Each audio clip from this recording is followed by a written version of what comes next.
저도 타로를 처음 시작했을 때 아무것도 몰라서 막막했던 때가 있었습니다. 어렵게 타로 선생님을 찾아갔지만 부담스럽고 비싼 교육비, 배워서 타로를 할 수 있을까 의구심, 그리고 주입식 교육 방법. 저도 여러분과 비슷한 이유로 독학을 선택했습니다. 수많은 우여곡절과 실패를 경험했지만 오히려 타로를 깊게 이해할 수 있었습니다. 그래서 오늘은 타로를 어떻게 공부해야 하는지 그 접근법을 알려드리도록 하겠습니다.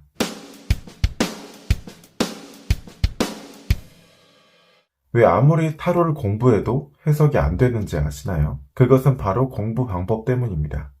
과거 문자가 없었던 때 언어는 모두 그림이었습니다.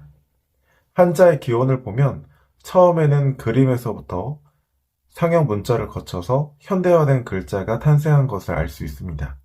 타로는 어디쯤 왔을까요? 아직 그림입니다.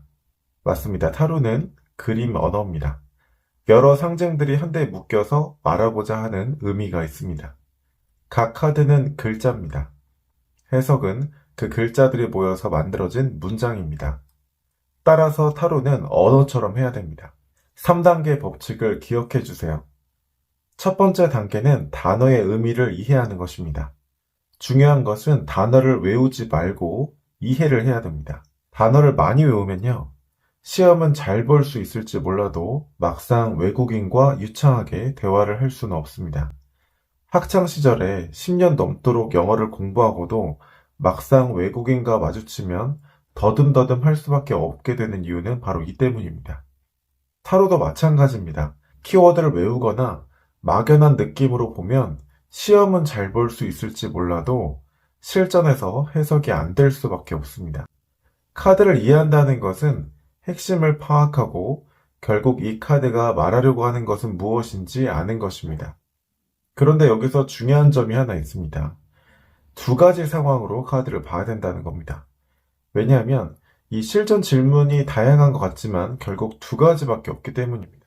첫 번째는 특정 개인에 대한 질문이고, 두 번째는 객관적인 사실이나 전체적인 상황에 대한 질문입니다. 따라서 애초에 카드를 공부할 때부터 두 가지로 나누어 보면 실전에 적용하기도 아주 수월해집니다. 펜타클 시종과 마법사가 있습니다. 먼저 이 시종이라는 사람의 측면에서 보면은 어떠한 물질이 생겼는데 그것에 대해서 이 시종과 같은 태도를 보이고 있다는 뜻이 됩니다. 그래서 개인으로 보면 가치에 대해서 잘 판단하지 못하고 있다, 이렇게 볼 수가 있습니다. 근데 전체적인 상황으로 보면은 어떤 물질이 생겨난 상황인데 그게 어느 정도 수준의 물질이냐면 시종이 들 수 있을 만큼입니다. 즉 어떤 소기의 성과나 아니면 어떤 구체적인 어떤 대상이 생겨났다, 이렇게 볼 수가 있습니다. 마법사는 마술사를 생각해 보시면 이해가 쉽습니다. 마술사는 여러 마술 도구를 가지고 자신이 원하는 이야기를 펼치죠. 마법사도 앞에 이 타로카드 세계관을 구성하고 있는 사원소 재료가 주어져 있습니다. 즉 이 마법사 개인으로 보면요, 자신이 원하는 것을 창조할 수 있는 역량이나 지혜를 가지고 있는 상황이다, 이렇게 볼 수가 있습니다. 이 전체적인 상황으로 보면은 이 사원소가 존재하는 상황이죠. 즉 현실적인 준비나 여건이 주어진 상황이다, 이렇게 볼 수가 있습니다. 이렇게 두 가지 상황으로 핵심을 파악할 수 있으면 1단계는 완성입니다. 두 번째 단계는 문장을 만드는 겁니다. 우리도 아기였을 때 문법부터 배우지 않았습니다. 단어를 이어서 말을 하는 게 첫 번째였죠. 즉 타로카드에서 2단계는 스토리텔링에 해당됩니다. 스토리텔링이란 내담자의 질문이나 어떤 고민 상황 없이 순수 타로카드만 가지고 이야기를 만드는 것을 말합니다. 카드를 가지고 이야기를 만들 수 있으면 실전에서도 자연스럽게 말할 수 있습니다. 실전에서 말문이 막히거나 더듬더듬 나오는 이유는 이 스토리텔링 단계를 거치지 않았기 때문입니다. 자, 앞서 봤었던 펜타클 시종과 이 마법사 카드 두 장의 카드를 가지고 스토리텔링을 해보겠습니다.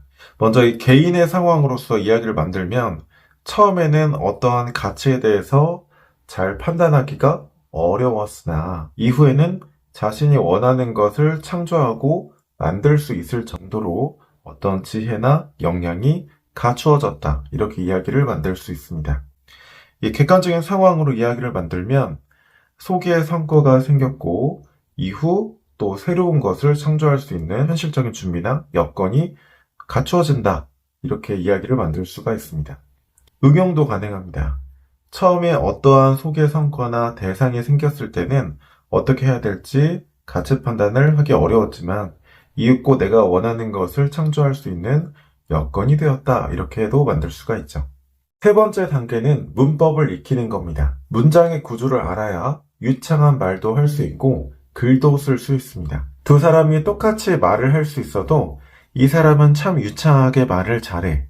또 저 사람은 글을 참 잘 써. 이렇게 차별성이 나타나기 시작하는 시점은 바로 이 3단계부터입니다. 타로 카드에도 문법이 있습니다. 바로 해석의 원리와 해석 기술을 습득하는 겁니다. 이것을 알면 빠르게 해석도 가능하고 다른 타로 마스터는 보지 못하는 심층적인 정보도 읽을 수가 있습니다. 아까 만든 스토리텔링에 실전 질문을 적용해 보도록 하겠습니다. 돈을 벌 수 있을까요? 라고 물어볼게요. 돈을 벌 수 있을까요? 소기의 성과는 있었지만 가치 판단을 하기 어려울 만큼 그 양은 크지 않았다. 그 다음에 새로운 기회를 만들 수 있게 된다.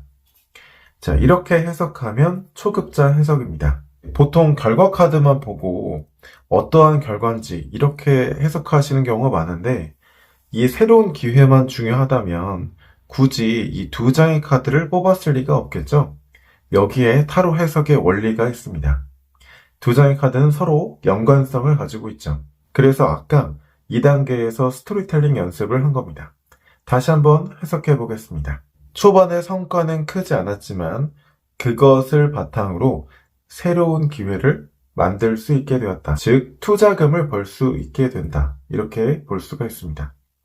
다른 질문이면 어떨까요? 연애할 수 있을까요? 새로운 사람은 나타났지만 아직 알아가는데 시간이 걸릴 수 있다. 하지만 점점 발전해서 새로운 기회, 즉 연애를 할 수 있는 가능성이 생긴다. 이렇게 볼 수가 있겠죠. 새롭게 시작하는 일 잘 될까요? 라고 물어봤다고 해볼게요.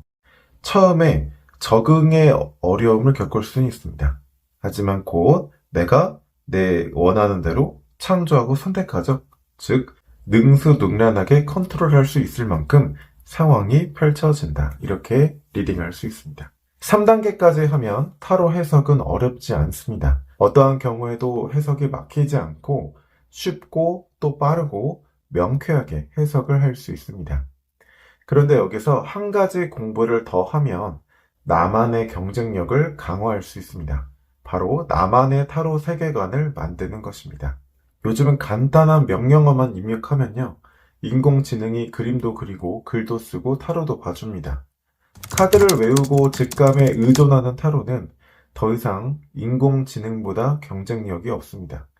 이런 시대에서 여러분에게 꼭 드리고 싶은 말씀은 실전에서 말을 하기 위한 타로 공부에 너무 과도한 비용과 시간을 투자하지 말라는 것입니다. 내가 타로 카드로 하려는 일에 딱 필요한 수준까지 리딩이 된다면 그 이후부터는 내가 타로로 하려는 일에 필요한 그 공부를 추가적으로 하셔야 됩니다. 그게 여러분이 아무리 오랜 시간이 흘러도 절대 대체될 수 없는 이유가 될 거예요.